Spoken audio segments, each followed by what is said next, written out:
size, catches thieves just like flies. Look out, here comes the Spider-Man. Hello everyone, thanks so much for joining me here today as we get to talk about one of my favorite subjects, comic books. My name is Jose. I love comic books. I love talking about them. I love sharing them with you. Follow me on social media if you'd like. Links are in the description below. I just like to post pictures of my art. That's about it. You can also, I've linked link to the Marvel fan site, which has like a plot synopsis and characters that appear in this issue. So we're going to be looking at the official first appearance of Venom. We have already covered Amazing Spider-Man 298 and 299, which featured 2 cameos. This features his first full appearance. Also, I have covered every issue from 314 to I've covered all of Todd McFarlane's issues from 314 on up, and I decided to go back and cover the 298 all the way to 313. So there's a playlist with all of Todd McFarlane's stuff. So here we go. So this I bought right off. Comic books were sold in the 80s in supermarkets and in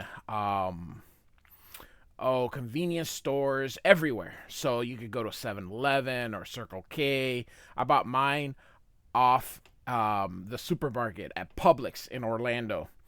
And I still have that tethered copy. Yes, I know how much this is worth. I actually have repurchased this, and I actually have a very decent copy.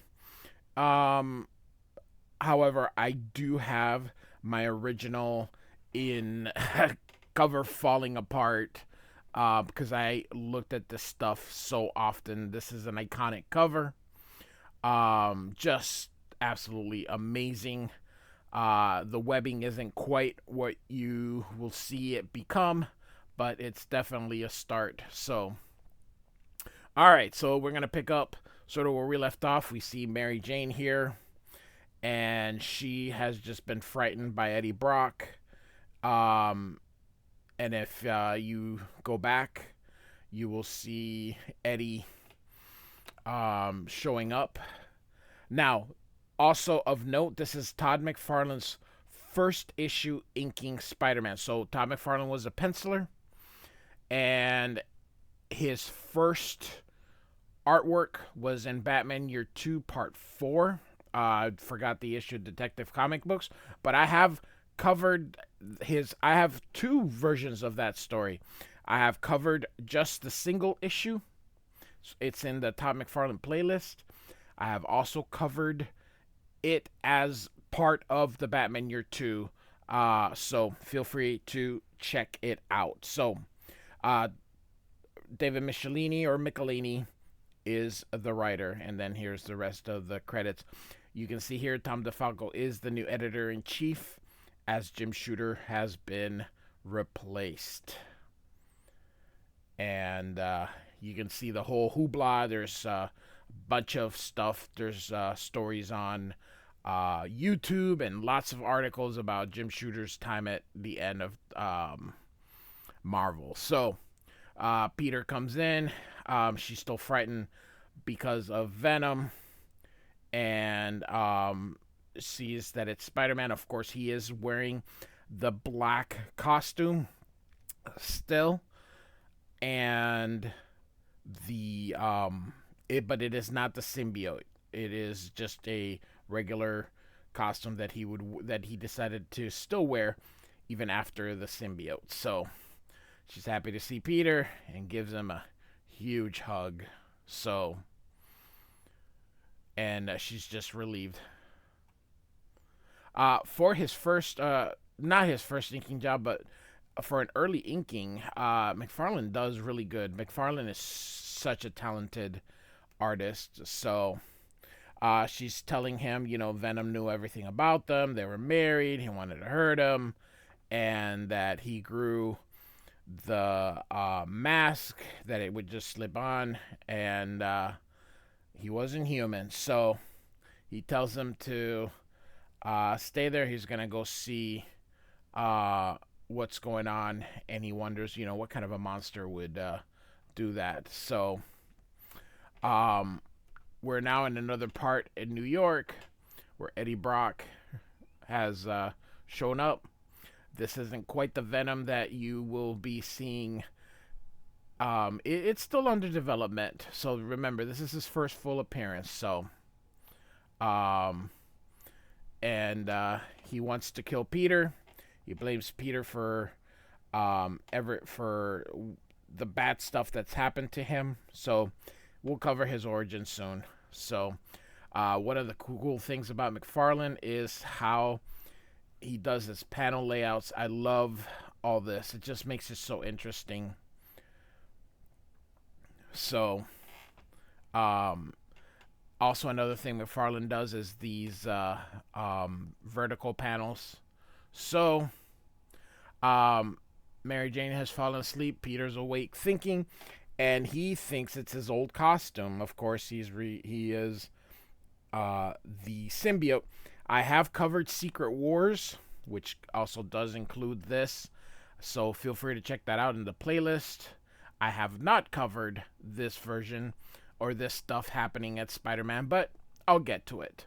So, Secret Wars, I've covered the early stuff with Spider-Man. I have not covered, so it's just too much, And as you can see, I try to post these videos during the week on weekdays, but Thanksgiving, as of this recording, was last week. This is probably won't be posted till probably January, I would bet. But it just I'm a single person here, kind of just doing it as I can. So I have a full-time job, so I do this for fun. So we're going through with the origin of Venom here, or the origin of the symbiote, and how the Fantastic Four removed it using the Sonics, and how it tried to rebond with them, and how the Sound was able to get it. And so he thought it was dead, but now he's starting to think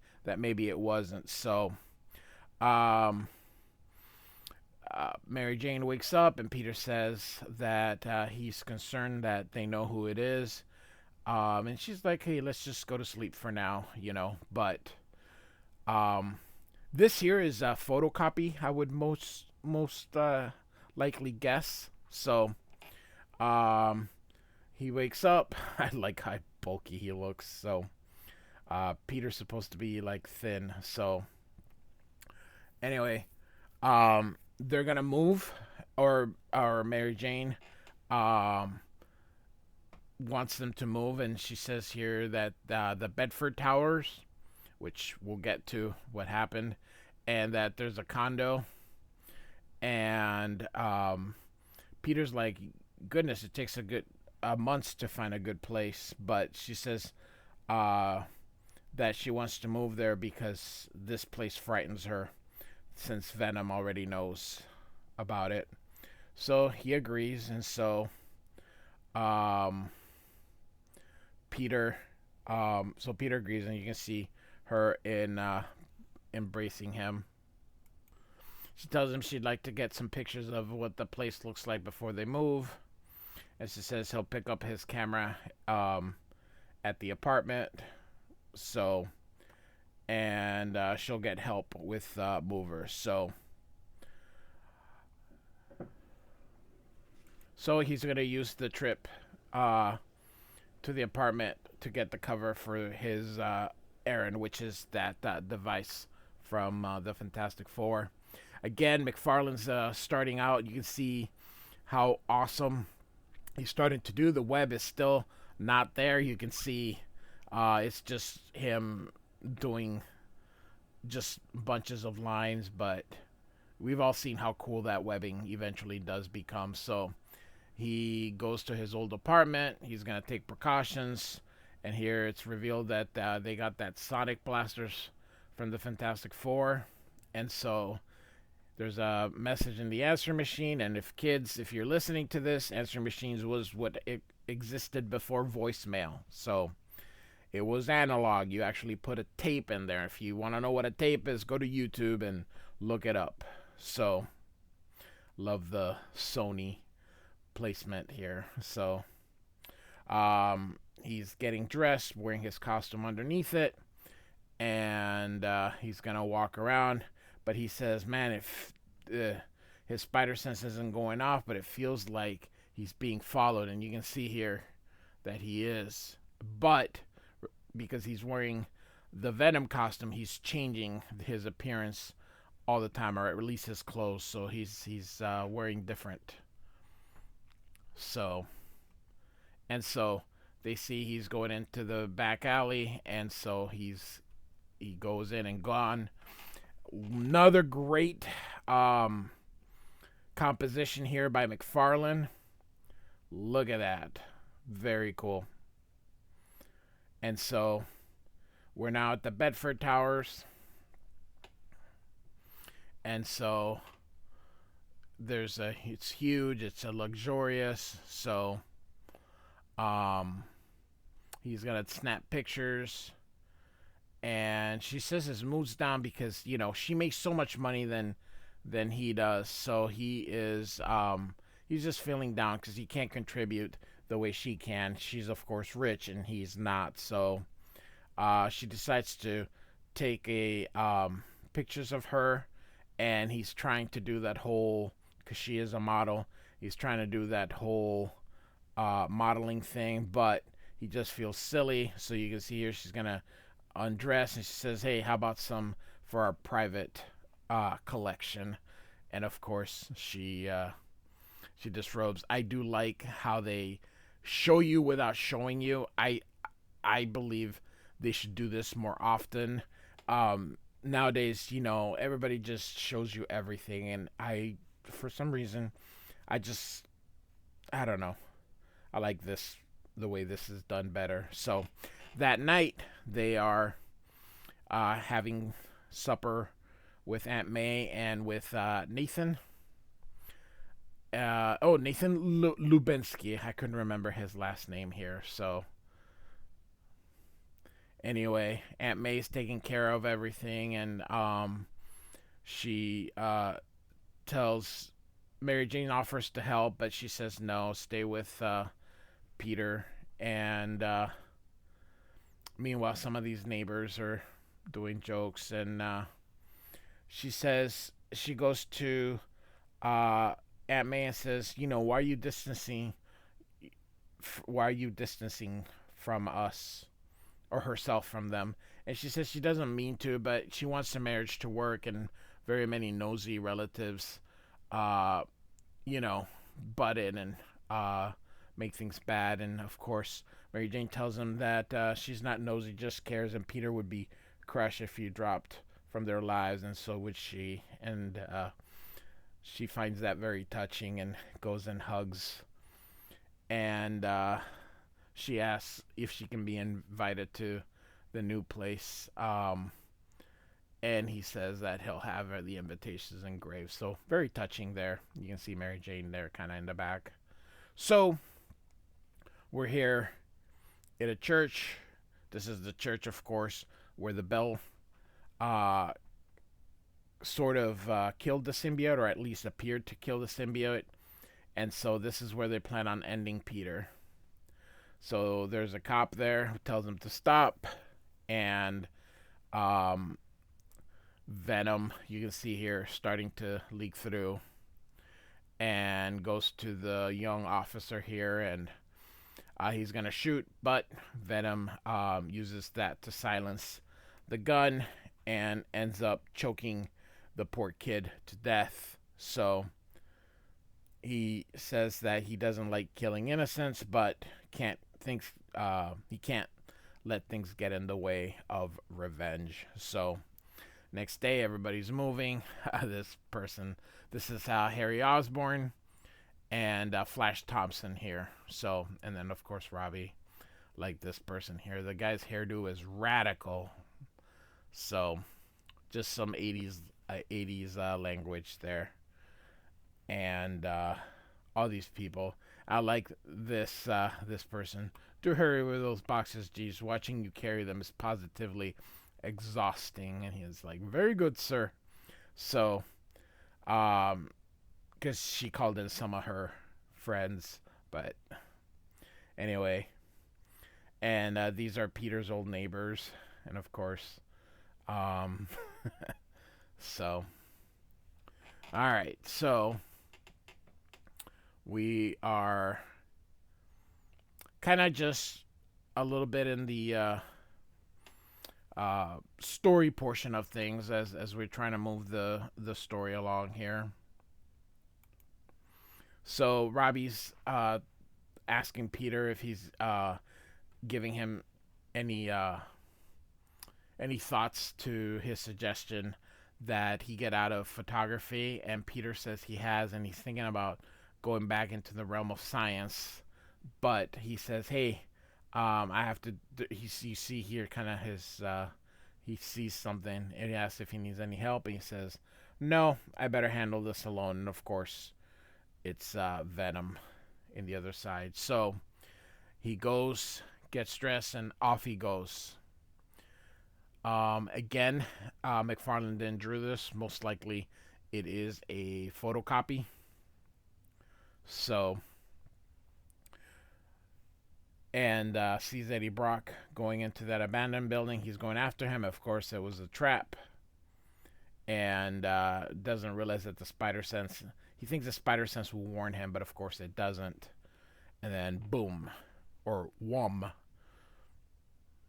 and so here comes Venom. Now, of course, this is very different. You're used to the teeth and the or the hole, but that comes later.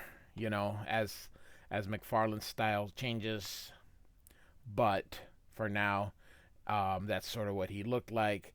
And then he takes off and he says it's Eddie Brock, who will have his origin kind of here, but blames Peter for destroying his career and his column. And what happened was during the Sin Eater, he had written an article where another person had confessed to being the Sin Eater.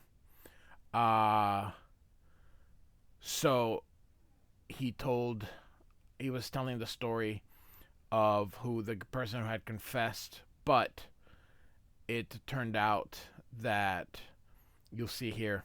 So this person here had an exclusive with Venom here, and Spider-Man's trying to get that little Sonic thing, but turns out that it was not that person. It was somebody else who was the Sin Eater, and he was fired. You know, so he was fired for something that's not his fault. Somebody else had confessed. He followed the story, so but he's basically blamed Spider-Man because he's the one that butted it, and no one would have known that other person wasn't the Sin Eater. But Spider-Man just kept at it, which of course is what heroes do. But Brock, then that's where he blames. So he tried to do all these other things to see if he could relieve the stress and the anger. But he says none of it worked because he kept thinking of Spider-Man. Every time he had the dumbbell, he just kept thinking about the neck. And so he was just so angry. And you can see here, he's still reaching for it. And he's a Catholic, so he was going to contemplate suicide, which is a sin to the Catholics. But that night, where Spider-Man fought the symbiote, the costume sort of melted and ended up merging with Brock, and realized they both had hatred toward the same person. So a match made in heaven or hell, however you want to look at it. So Spider-Man grabs or Ghost makes his move and goes, "Oh, want to fight." Now you can see again normal teeth here. We haven't gotten quite to the other. So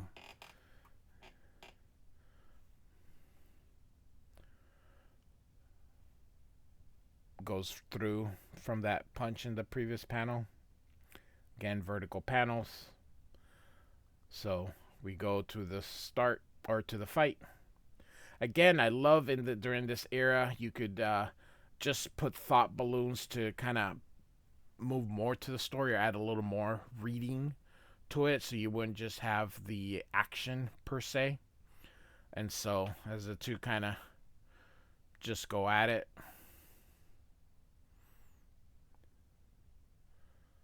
So here's the Sonic. So he finally uses it. Only now it looks like the symbiote is completely bonded with him. So he realizes that he can't kill the symbiote without killing Brock. So he's going to try to regroup, think of another plan. But Venom recovers, grabs Spider-Man as he's trying to run away, pulls him in. And so, very cool. And so he punches Spider-Man. I love this whop, and then the panel goes black. So when he awakes, you can see all this webbing, and Brock is dressed as a priest, and so you can see he's a little bit deranged. So he's going to he's waiting for midnight so that when the bell rings, it kills him and crushes him to death. So just the same way that he killed or he tried to kill the symbiote. And you can see here that the lever is starting to move, so he's going to force his way out. And you can see here he's pushing against the webbing of Venom and ends up being able to hold it. And then Venom realizes that something's wrong. He should have heard something by now. So Spider-Man was able to slow it down and then went free. Finally does hit, causing very loud. And of course, Venom's coming up. So he's going to try to get away. And so he realizes he may have to fight to the death, because that's his only way for surviving. So he hits him, and then he tries to use the webbing, and he cuts it. He tries to do it again. He keeps cutting it. What he's basically do is, remember, this webbing is actually physically part of Venom. So he's making him use as much of it as he can, and ends up hitting the pavement but not dying. And he now has to find a way to contain him. And so Peter calls to the Bedford Towers, has security, tells him who he is, and he wonders if he could pass the message to my wife, and says that to tell her that he had a photography news story and that he'll be home soon, and to tell her that she's okay. But he ends up going to, at this time, Fantastic Four headquarters, which is Four Freedoms Plaza. And this thing during this time was very rocky. So, but they have Venom put in here. It's some kind of stasis. So they'll hold him for now until they can figure out a way to do it. And so he says to Spider-Man, next time bring your people a little earlier, because apparently it's late at night and he's ready to go to sleep. So back at the Bedford Towers here, he tells Mary Jane everything that happened and asks what's wrong. And so he's going to tell her that it's the costume, that after what happened with Venom, she's not comfortable. She's having PTSD, and that costume makes her feel uncomfortable. So he takes it off and throws it in the garbage, and finds another costume that he had during the Spider-Man versus Wolverine. He had picked up a costume, and so he'll be using that for a little bit. So they go and embrace, and then we get the very famous early panel of McFarlane drawing the red and blue. Now, this was a. I don't know why they never collected this for the trade, but this should be red because this is the spider in the back. But for some reason, they kept it blue even on the collection. So, and then we have a great. I don't know whether this was drawn or photocopied and blown up, but it's pretty cool. But anyway, so Amazing Spider-Man 300. Hope you enjoyed it. Like and subscribe, and thanks for listening.